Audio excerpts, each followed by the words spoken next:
Après un cancer, il est parfois possible de rencontrer des difficultés nouvelles qui changent le quotidien et les relations professionnelles. Et dans ce cas-là, il est très important d'anticiper les éventuelles difficultés temporaires ou plus longues et de mobiliser les ressources et les bons acteurs en fait, pour rendre le quotidien plus fluide. Chez les adolescents et jeunes adultes, la maladie peut perturber les études, gréver la réalisation de son projet de vie.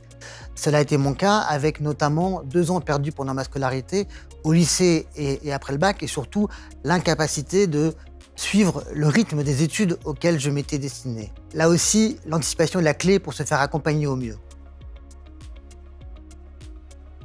C'est très important de mesurer un peu les impacts de la maladie sur le corps au niveau physique ou au niveau intellectuel et d'utiliser le RQTH pour mobiliser des aides.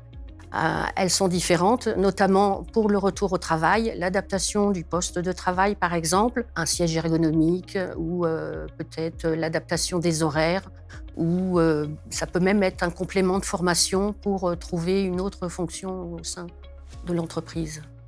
Depuis ma maladie, il y a près de 30 ans, j'ai accompagné beaucoup d'adolescents et jeunes adultes et j'ai constaté l'évolution des droits et des aides possibles.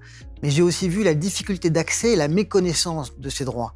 D'où l'intérêt d'avoir des outils qui les rassemblent et les compilent selon les besoins auxquels ils répondent. Cette RQTH ne doit pas être vue comme bloquante ou stigmatisante, notamment chez les plus jeunes.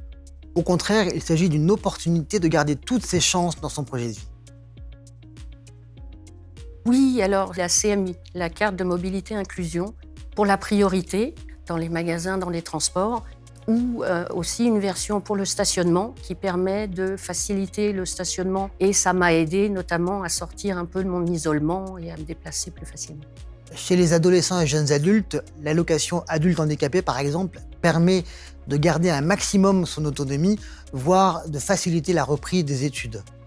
Là aussi, l'anticipation est une clé pour ne pas freiner inutilement l'entrée dans la vie d'adulte à un âge où tout va très vite. Alors, il est important d'anticiper le plus tôt au maximum parce que certaines démarches peuvent être longues. Il ne faut pas hésiter à se faire aider par l'assistante sociale de l'hôpital ou de l'employeur. Mais il y a aussi d'autres relais qui peuvent être les professionnels de santé, qui peuvent être les associations de patients ou alors un site internet de référence où vous retrouverez des informations fiables. Ne pas hésiter à solliciter une assistante sociale pour connaître ses droits, pour nous aider à faire différentes démarches.